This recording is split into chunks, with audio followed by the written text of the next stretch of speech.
E aí, pessoal, como vocês vão? Eu espero que esteja tudo bem com vocês. Estamos aqui de volta para dar continuidade à nossa série de embriologia. E para entender o que essa imagem está representando, vamos ter que lembrar dos últimos eventos que aconteceram com essa célula que vai dar origem a um bebê aqui. Então, nós sabemos que a mórula, que é uma estrutura cheia de outras células menores no seu interior, sendo que essas células menores nós chamamos de blastômeros, ela estava ali no seu processo de desenvolvimento antes de se fixar no endométrio. E aí, esse processo continuou acontecendo, esses blastômeros continuaram sofrendo sucessivas mitoses, até que o espaço aqui dentro da mórula ficou tão apertado, mas tão apertado, que as células literalmente começaram a ser tracionadas uma contra a outra. E aí, ao mesmo tempo que esse espaço estava começando a ser pressurizado por causa de um blastômero se batendo com o outro, essas próprias células, que também são dotadas de ATPs, de ATPases, melhor dizendo, de sódio e de potássio, conseguiam reter para dentro dos seus citoplasmas muito líquido, muita água. E com isso, conforme o dia foi passando, sim, isso mesmo, o dia, porque essas sucessivas mitoses e esses acontecimentos acontecem numa velocidade biológica muito rápido e completamente interessante.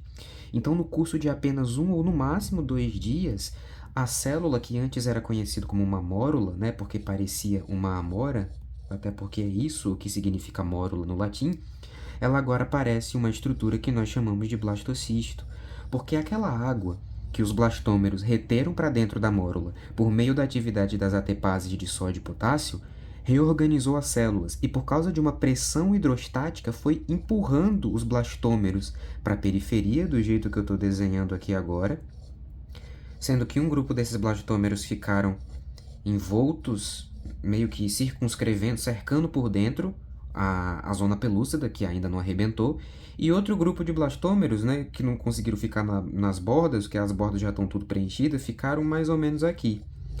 A esses dois grupos de blastômeros, a gente deu nomes diferentes, sendo que esses que ficaram aqui e não encostam diretamente na superfície interna da mórula, nós chamamos de calma, acho que é melhor desenhar aqui desse lado.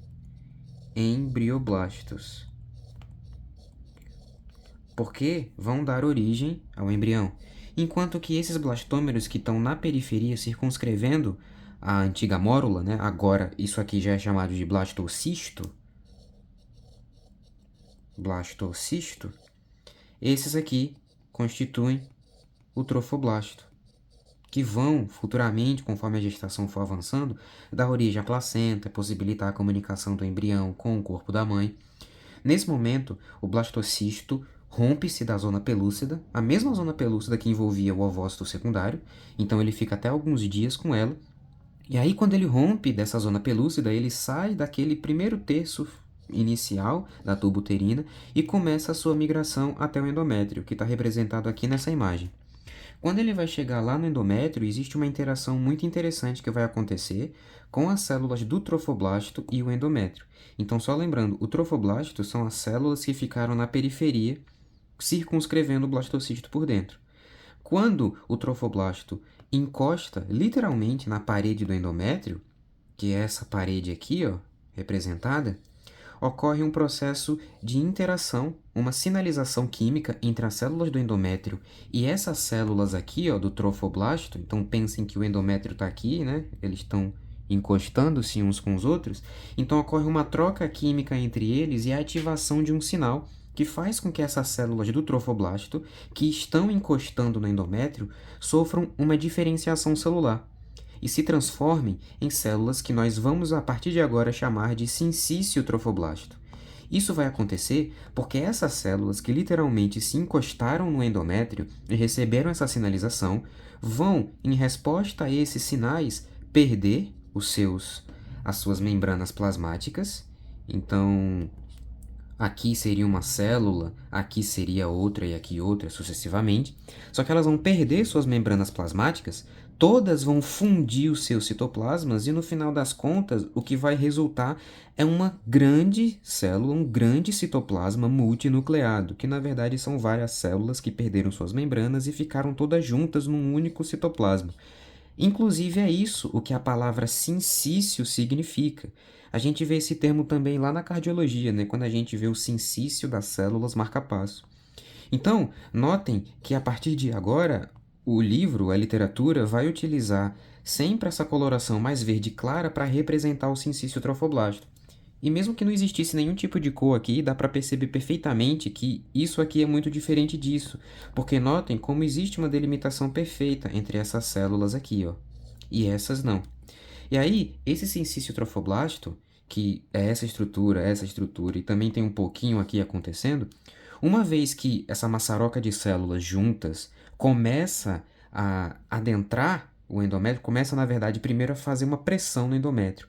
Ela só vai finalmente conseguir penetrar, meio que literalmente, entre as células do endométrio, conforme elas, o sincício trofoblasto, as células do sincício trofoblasto, produzem enzimas que vão degradar a matriz extracelular que está ao redor dessas glândulas endometriais. Essas metaloproteinases ou essas proteinases vão degradando a matriz e vai permitindo meio que esse enraizamento, né? Parece até uma raiz de uma árvore, se você virar a imagem assim e botar na vertical, né? Mais ou menos como se fosse isso. E aí a gente vai ter mais ou menos isso aqui acontecendo durante o 7º dia depois que o espermatozoide encontrou aquele ovócito secundário. Ao mesmo tempo, tem outras coisas interessantes acontecendo aqui, tá? Essas células aqui verdinhas, um verde mais escuro, eram, na verdade, né, lembrando, utilizando como referência o blastocisto antes dele encostar no endométrio. Então, as células do trofoblasto que encostaram no endométrio sofreram esses sinais químicos do próprio endométrio e se diferenciaram em sincício trofoblasto. Só que as células que não receberam essa sinalização do endométrio para se transformarem em sincício trofoblastos e, portanto, receberem essa função de enraizar o blastocisto por meio dessas proteases na matriz, elas ficaram do jeito que estavam, porque nada aconteceu com elas. Elas são essas aqui, em verde escuro, que são, consequentemente, as outras células do trofoblasto que não encostaram no endométrio e não responderam a esses sinais. Então, olha só, são elas aqui, ó, revestindo o blastocisto. Elas nós chamamos de citotrofoblasto. É uma forma prática de diferenciar um tipo de outro, apesar deles terem o sufixo trofoblasto, sabe? Então já dá para dar uma diferenciada legal entre uma e outra. Aqui no meio do blastocisto ainda está acontecendo aquele processo que eu falei para vocês de antes, né? Das células bombeando para o interior do ovo muito líquido. Então existe muito líquido aqui dentro, esse espaço não está oco. E essa região aqui, que na aula anterior a gente viu que era o embrioblasto, já no 7º dia vai começar a sofrer diferenciações. Antes, tudo isso era só o embrioblasto. Agora já existe uma diferenciação de células acontecendo aqui, ó, nesse antigo embrioblasto. Essa primeira camada amarelinha, que são células bem achatadas, cúbicas, né, a gente vai passar a chamar de hipoblasto. Enquanto que essas aqui, ao lado do hipoblasto, né, ao lado nessa perspectiva, né, mas se botasse para cima seria embaixo. Enfim, não faz muita diferença. Essas aqui, mais azuisinhas, que são um epitélio cilíndrico em formato de cilindros e que encostam no citotrofoblasto, a gente chama de epiblasto. E essas duas estruturas, elas vão ser muito importantes porque elas vão dar origem, de fato, a um embrião que depois, futuramente, vai se tornar uma criança, um bebê. Finalmente, no 8º dia, apenas 24 horas depois, a gente consegue observar como esse processo de enraizamento do blastocisto pelo sincício trofoblasto está bem avançado. Então, as células já conseguiram alcançar boa espessura de todo o endométrio e, enquanto isso acontece, ao mesmo tempo, O embrioblasto, ele vai começar a reter líquido também, da mesma forma que eu mencionei que aconteceu aqui, né, nessa cavidade blastocística. O embrioblasto vai reter esse líquido e graças a esse efeito hidrostático, essas células vão começar a ser empurradas nessa direção aqui, por causa da pressão hidrostática do líquido. E, consequentemente, vai se formar uma cavidade aqui, ó, que tem líquido. Esse líquido que começou a ser absorvido para cá por essas células do embrioblasto.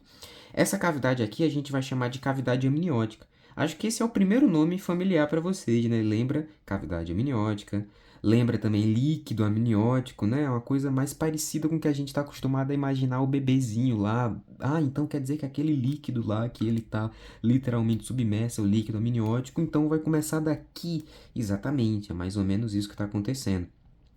E aí, pessoal, vejam como o citotrofoblasto ele também continua se proliferando. Mesmo que ele não tenha uma função literal de enraizar, de fixar o blasto. Teoricamente tem, né? Porque é ele que está ligando o sincício com o blastocisto. Mas, enfim, mesmo que ele não esteja ativamente ali no processo de sincicialização, né, se transformar em um sincício, ele sofre mitoses também. E isso vai acontecer por uma razão muito, mas muito, muito importante, sem a qual a gravidez e a gestação não seria evolutivamente viável e possível, tá? Eu sei que eu tô criando um pouco de expectativa, mas eu vou conseguir mostrar para vocês do que exatamente eu tô falando. Apenas no 9º dia, a gente também já consegue observar como todo blastocisto já foi praticamente engolido pelo endométrio uterino, que agora vai marcar exatamente o local, como se fosse um X marcando no mapa do tesouro, onde esse blastocisto está implantado. É uma estrutura, né, que não tem célula, é mais como se fosse uma espécie de tecido elástico que forma meio que um tampão, porque ela forma uma protuberânciazinha assim, ó. Nós chamamos de tampão de coagulação. É onde literalmente vai marcar a implantação do blastocisto. Dá para observar isso fazendo estudos embriológicos. Não é uma coisa completamente relevante para, por exemplo, algo clínico, tá? Mas ao passo que essa implantação já aconteceu, notem como o sincício trofoblasto ele não ficou compartimentalizado, ele não ficou restrito, né, só a essa região, por exemplo. Eu vou desenhar aqui aqueles processos digitiformes que eu estava mostrando antes, que eu até gesticulei assim, né, parecendo umas raízes. Antes eles estavam só aqui, aqueles dedos, né, aquelas cristas, não sei se eu posso dizer assim, do sincício trofoblasto. Agora, todo blastocisto está cercado de sincício trofoblasto. E tem uma coisa interessante em relação a essa imagem aqui do 8º dia, que essa do 9º dia tem.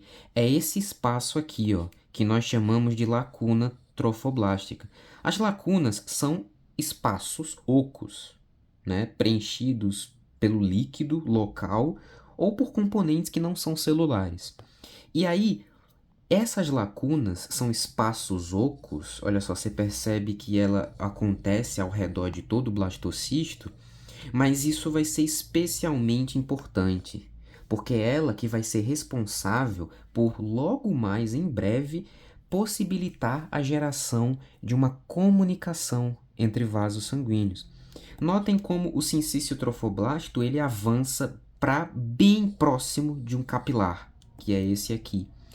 Eu não queria dar tanto spoiler assim para não atropelar as coisas, mas essas lacunas aqui, elas vão possibilitar que esse capilar se abra aqui na lacuna, o conteúdo sanguíneo seja despejado aqui e futuramente o embrião também se abra aqui para se comunicar com o sangue materno, tá? Mas enquanto isso não acontece agora no 9º dia, tem uma outra coisa interessante, como por exemplo a expansão da cavidade amniótica, que no 8º dia estava até pequena, só que agora ela já está um pouco maior, porque essa atividade de geração de líquido e a pressão hidrostática empurrando as células, né, para uma região afastada acontece com mais intensidade. Notem como essas células aqui, ó, do epiblasto, elas ficaram um pouco mais achatadinhas, né? Isso aqui é um efeito de pressão hidrostática do líquido, né? Que acaba, segundo a pressão hidrostática, né? A lei fundamental da pressão hidrostática, exercendo uma pressão nas paredes de um recipiente, beleza? Ao passo que isso está acontecendo, o hipoblasto também está mudando. Perceba como ele está sofrendo várias mitoses e as células elas não estão crescendo meio que assim, ó, uma em cima da outra. Essas mitoses elas estão bem organizadas, elas estão acontecendo nesse sentido aqui, ó, lateral, né? Então elas estão se multiplicando e crescendo para o lado. E aí elas vão crescendo para os lados e vão meio que cercando por dentro, revestindo por dentro o citotrofoblasto. Isso daqui, quando fechar completamente, né, quando essas mitoses continuarem e aqui tudo se fechar, vai formar uma estrutura, né, que nós chamamos de membrana de Helzer, né? Então a membrana de Helzer é esse conjunto de células aqui do hipoblasto que está formando esse cerceamento do citotrofoblasto, beleza? E quando a gente vai olhar para o 10º e o 11º dia, a gente realmente consegue identificar algumas coisas diferentes que estão acontecendo com esse blastocisto. Num primeiro momento, vocês conseguem observar a culminância daquele evento que eu falei sobre o sincício trofoblasto depender das lacunas para poder se comunicar com os capilares. Então, olha só como o capilar teve a membrana endotelial rompida e o conteúdo sanguíneo agora jorra para dentro da lacuna, gerando, cerceando, né, cercando esse blastocisto de vascularização, né, cercando ele de sangue, ou seja, para ser uma estrutura altamente vascularizada para possibilitar a troca de nutrientes e metabólitos. Agora tem uma outra coisa também. A membrana de Helser já se formou, então olha só aqui as células do antigo hipoblasto, tá? E agora que a membrana de Helser se formou, essa cavidade aqui do meio, né, que até então era a cavidade blastocística, ela agora não é mais a cavidade blastocística. Na verdade, e aí vem outro nomezinho familiar, isso tudo aqui agora é o saco vitelínico. É primário, porque ele posteriormente vai ser degradado. Mas é um nome familiar, de tucujo é um nome familiar. E aí, vejam também, por exemplo, como a cavidade amniótica ainda existe e está aqui, e esse processo de vascularização já alcançou todas as lacunas trofoblásticas que agora cercam completamente o blastocisto. Outra coisa interessante que está acontecendo também, né, acho que a maioria dos eventos está restrita ao antigo hipoblasto, né, que são essas células aqui, é que essas mesmas células que se fecharam na membrana de Helser vão começar a secretar fatores parácrinos e vão induzir a região adjacente a elas a se diferenciarem em células mesenquimais, em células de mesoderma. Mesoderma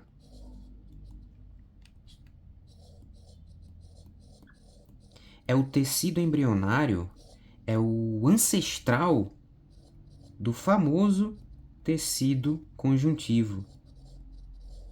Ele está no meio, ele é meso, então o tecido conjuntivo não está no meio, né? Ele não preenche as coisas, tá? A matriz, o sangue, os músculos, ele não serve para preencher o esqueleto, tá? Então olha só a diferença. Aqui no 9º dia, entre essa célulazinha amarela e a verde, não tem nada, né? Elas estão meio que justapostas. Só que essas células amarelinhas, que são as células do hipoblasto, começam a secretar esses fatores, e aqui entre ela e o citotrofoblasto cresce essa membrana aqui, né? Na verdade, membrana não, mas essa região aqui de células mesenquimais. Nós vamos chamar de mesoderma extraembrionário, porque está fora da região embrionária, tá? E aí, no 12º dia, ocorre a expansão desse mesoderma, né? A princípio aqui o mesoderma ele tá só nessa região, formando meio que uma semilua, né? Olhem só aqui, por exemplo, o olhinho, a sobrancelha e aqui a boca, né? E o rosa tá só aqui. Só que no 12º dia, essa membrana, eu só quero falar membrana, mas esse mesoderma se prolifera para cá também, fazendo separação entre o epiblasto e o citotrofoblasto aqui também. Esse é o aspecto do 12º dia. Ao passo que no 13º dia ocorre o crescimento, né? Lembrem que essa região agora, que é o saco vitelínico primário, continua no seu trabalho intenso de reabsorção de líquido e expansão, tá? Lembrem que um bebê é uma coisa enorme, então tem que ter bastante líquido, então durante toda a gestação ocorre a absorção de líquido. Essa absorção de líquido começa a acontecer e ela começa aqui, né, como um buraquinho pequeno, só que ela vai crescendo, vai empurrando as células para o lado e daqui a pouco forma uma outra cavidade aqui, ó, entre o mesoderma. Isso aqui é tudo cheio de líquido, tá bom? Isso aqui é tudo cheio de líquido. Essa aqui agora, meus amigos, outro nomezinho familiar, é a cavidade coriônica, que também tem líquido. Só estou reforçando isso para ficar bem enfatizado mesmo. E notem aquele fato que eu falei, né, sobre as reações serem tudo bem ligeiro, bem rápido aqui, ó. No mesmo dia, ocorre uma mudança completa no ovo, que até então a gente não tinha observado. Notem como aquelas células do hipoblasto, que num primeiro momento, né, formou isso daqui, né, formou o saco vitelínico primário. Lembra que eu falei que essas células aqui, elas faziam uma mitose meio que num sentido lateral, crescendo assim para os lados, né? E aí elas foram crescendo e revestiram a cavidade blastocística por dentro e formaram o saco vitelínico primário, essas coisas assim. Então, no 13º dia, quando a cavidade coriônica se forma, essas células do hipoblasto voltam a sofrer mitose. Então são meio que duas ondas de mitose, né? A primeira onda de mitose das células do hipoblasto gera um saco vitelínico primário. E a segunda onda gera o saco vitelínico secundário ou o saco vitelínico definitivo. Como o próprio nome sugere, não haverá mais nenhum tipo de substituição até o final da gestação. Essa primeira onda, como nós vimos, acontece normalmente no 8º dia, desde a fecundação do ovócito, e essa segunda onda no 12º dia. Tá? Então, como se trata do 12º dia, essas células do hipoblasto se ativam numa nova onda de mitoses e começam a crescer para os lados de novo. E aí, o saco vitelínico primário que estava aqui, ele se abre e começa a ser empurrado uma casinha só não, né? Várias, porque ele não anda só assim, ele anda tudo, até o outro lado. Né? Então as células vão fazendo mitose, até empurrar as células que estavam aqui todas para cá, nessa outra cavidade. E aqui agora ficarem só as células que vieram dessa nova mitose. Né? Então elas vão assim, ó. Elas vão assim, desse jeito. E aí, beleza, né? No fim das contas, dá para visualizar bem aqui meio que duas cavidades, né? Só para reforçar aqui é a cavidade amniótica, tá? Ainda tá aqui desse jeito. Aqui é o mesoderma extraembrionário. Aqui, ó, lembram que eu já falei, né? Os capilares se comunicaram com as lacunas, eles já se anastomosaram, então aqui tem sangue, né? Tá repleto de sangue. E uma coisa interessante que já é o spoiler, né? O citotrofoblasto, ele agora começou a se apicular, né? Fazer meio que regiões um pouco mais protuberantes, né? Isso daqui é um spoiler interessante, senhores. Mas enfim. E aí, depois desse evento, aqui no 13º dia, ainda no final, para ser mais específico, ocorre meio que essa, né? Lembrem da mitose, né? Que meio que ocorre meio que uma citocinese. Então a célula ela meio que vai juntando as pontas e separa as duas células filha, lá na mitose, tá? É mais ou menos o que vai acontecer aqui. Ocorre essa pressurização desses pontos, essa aproximação das pontas e se separam aqui, ó. Então, no final das contas, essa estrutura que era o saco vitelínico primário foi separada e foi literalmente recalchutada lá para o outro lado, né? Só para via de revisão, né? Acho que eu até já tinha mencionado no primeiro vídeo. A fim de localização geográfica, essa região aqui, né, aqui é o endométrio, tá? Só para localizar vocês. Essa região aqui nós chamamos de polo embrionário, porque é onde está o embrião. Essa outra região aqui, né, que não está o endométrio, aqui tem um tampão, lembra? E aqui é o útero. Essa região aqui é o polo abenbrionário, ou também eu já ouvi como abenbriônico. né? Lembrem que A é sufixo e prefixo, melhor dizendo, de negação, beleza? Então, nesse caso, no final do 13º dia, as estruturas que compreendiam o saco vitelínico primário foram completamente recauchutadas para o outro polo do blastocisto, o polo abaembrionário, e conforme a gestação for acontecendo, os outros eventos forem se desenrolando, isso daqui vai murchar, vai atrofiar e vai consequentemente desaparecer, né? Uma coisa não convencional sobre isso é que caso essas estruturas, né, que são resquícios desse saco vitelínico primário, elas continuem aqui e não desapareçam e continuem se desenvolvendo junto com o bebê, elas podem ter uma manifestação clínica importante quando o bebê nasce. Uma condição de má formação mesmo, uma anomalia do tubo digestório. A gente costuma chamar isso de divertículo de Meckel. Eu vi umas imagens reais aqui, mas eu não sei o que o YouTube pode fazer comigo. Mas enfim, é tipo uma protuberância, né? Um encaroçamento de uma região do ilho, né? Que é justamente aquele saco vitelínico primário que não sofreu aquela atresia, né? Aquela atrofia necessária.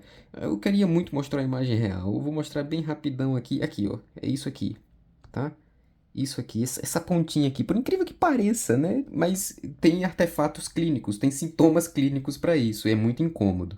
Realmente, depois que esses eventos ocorrem, no 14º para o 15º dia, a gente vai ter uma estrutura que na minha cabeça, não sei vocês, é muito familiar, tá? Isso daqui lembra bastante o ovócito.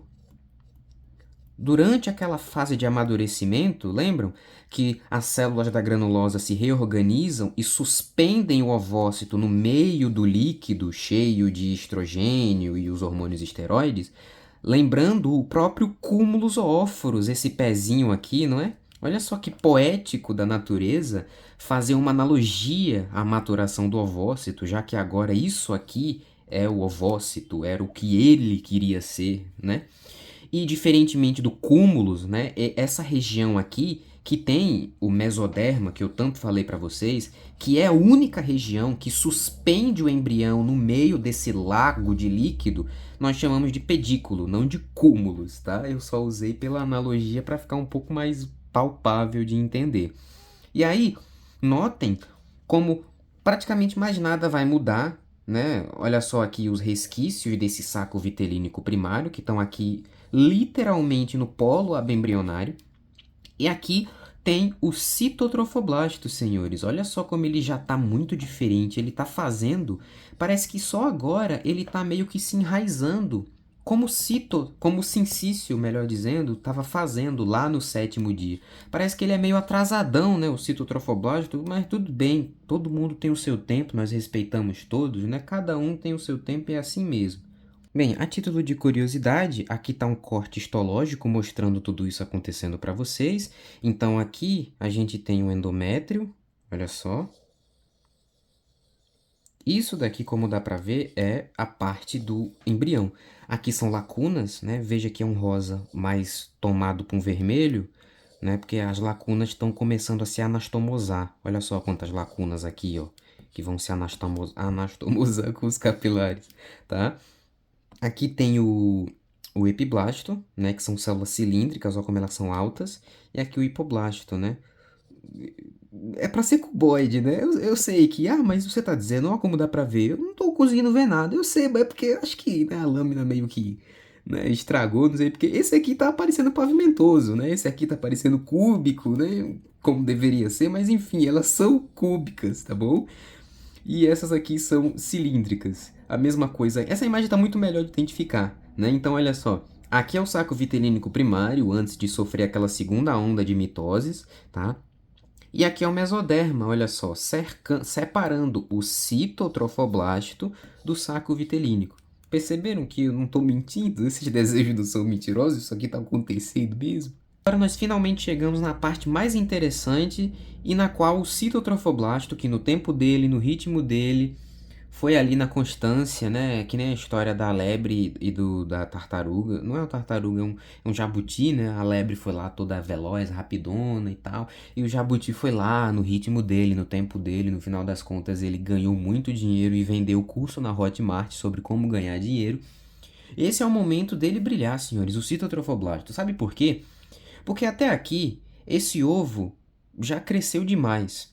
E agora ele tá bem grossão, sabe? Olha só quantas camadas de coisa tem aqui, ó. Né? Então ele tá bem espessado. Antes, se vocês pararem para pensar, ele era uma única membrana, né? Olha a finura disso daqui. O blastocisto era muito simples, a célula era toda achatadinha, os nutrientes conseguiam se difundir de dentro para fora e de fora para dentro muito facilmente. Mas agora não, é uma célula muito espessada e essa difusão é muito mais difícil de acontecer. Olha a grossura dessa parede para se passar.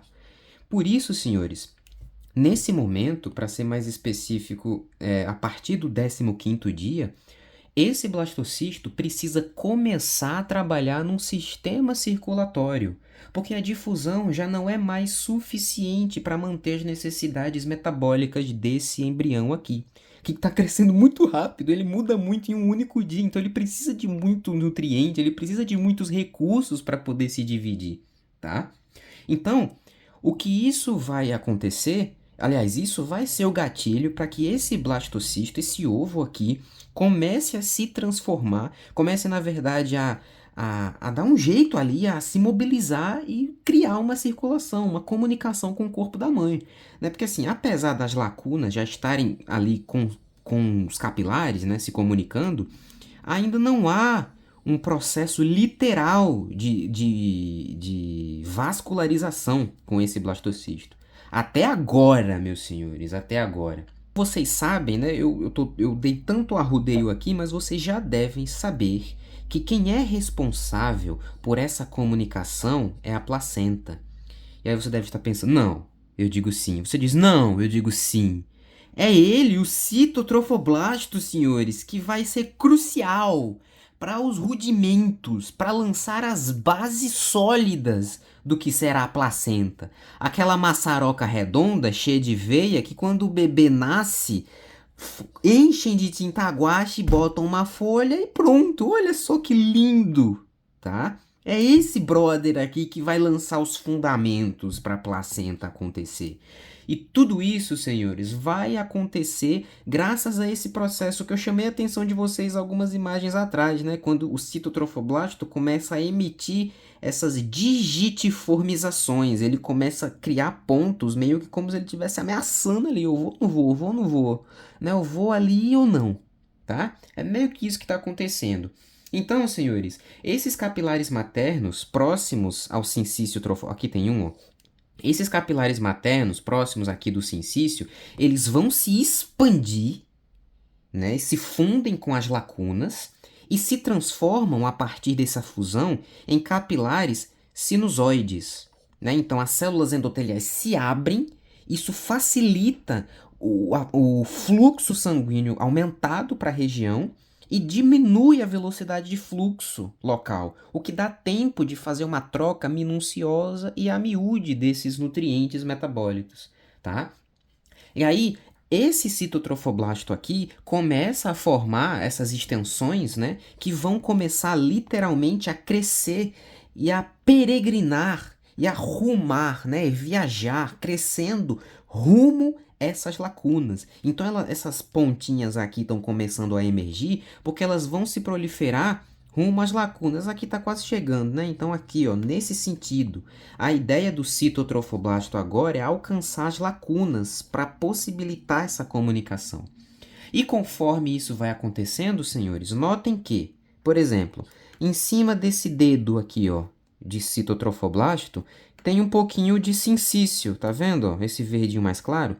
Conforme esse citotrofoblasto for crescendo para cá, ele também vai empurrando o sincício que está em cima dele. Você não tem ideia de como vai ser difícil falar cito e sincício. Conforme ele vai empurrando, né, esse sincício trofoblasto, ele vai criar essa comunicação.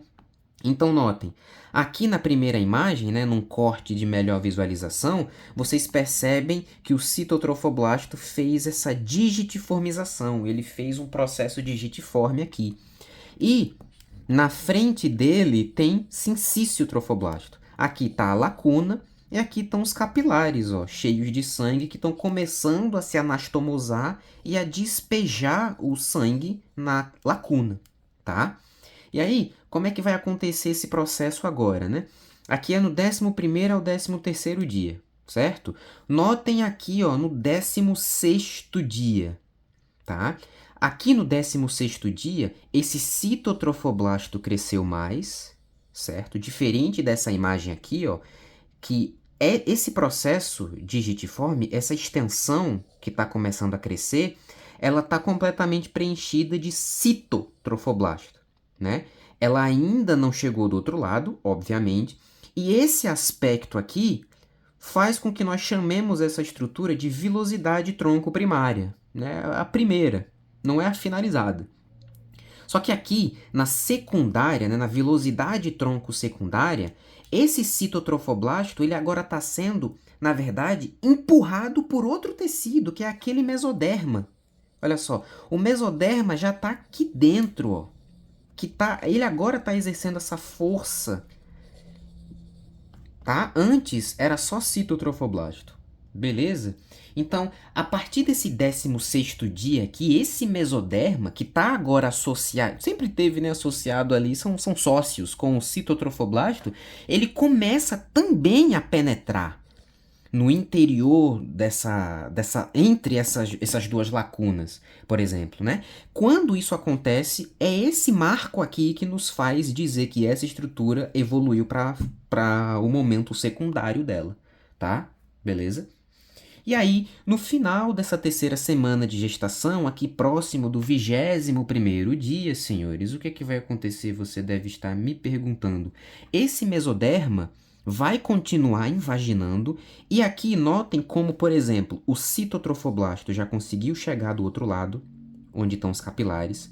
O sincício, que estava aqui, ele já conseguiu vir para cá, já conseguiu se misturar, já conseguiu ficar aqui, ó, ao redor desses capilares, tá? O sincício que estava aqui, ele já veio para cá, olha só o verde claro aqui.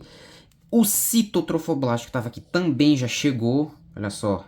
Ele tá aqui já chegou em tudo, chegou já pra ceia de Natal, né?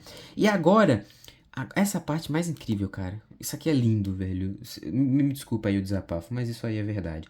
Nesse momento, senhores, quando o mesoderma, que também tá aqui no meio desse empurra-purra, percebe que o outro lado já chegou o disco voador, mentira, já chegou o citotrofoblasto e o sincício trofoblasto, o que que acontece?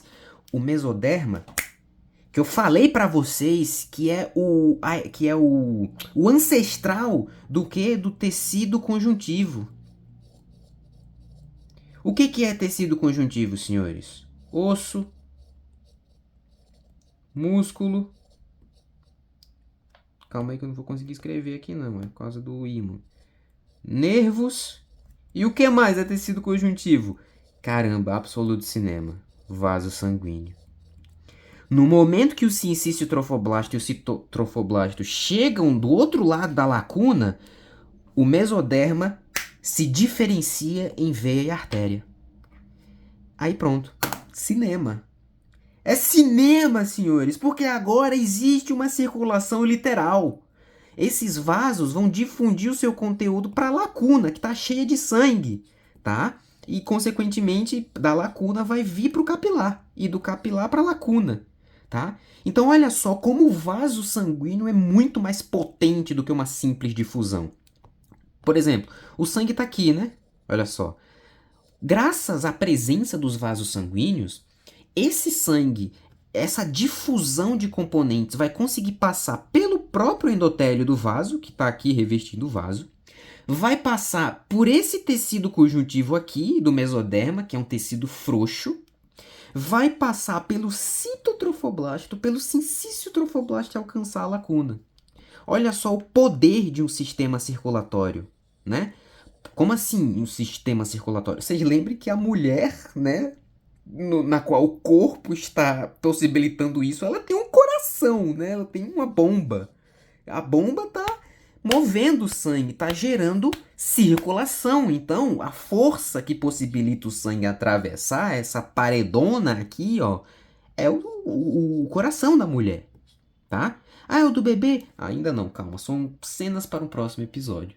Beleza, senhores? Bom, então acho que uma vez que a gente falou sobre isso, esses aqui são os eventos mais marcantes, né, dessa segunda semana, né, aliás, dessa terceira semana do blastocisto. E a partir do momento que a vilosidade vai para sua forma terciária, no 21º dia, nós podemos dizer que, de fato, esse processo de implantação tá consolidado, né? Porque garantiu a nutrição, garantiu a comida, né? Então tá, o blastocisto agora vai continuar o seu desenvolvimento sem risco de inviabilidade por perda metabólica, por exemplo. Bom, eu acho que pela terceira semana e pela implantação do blastocisto era isso. Eu acho que eu aguardo vocês no próximo episódio. Até mais, galera.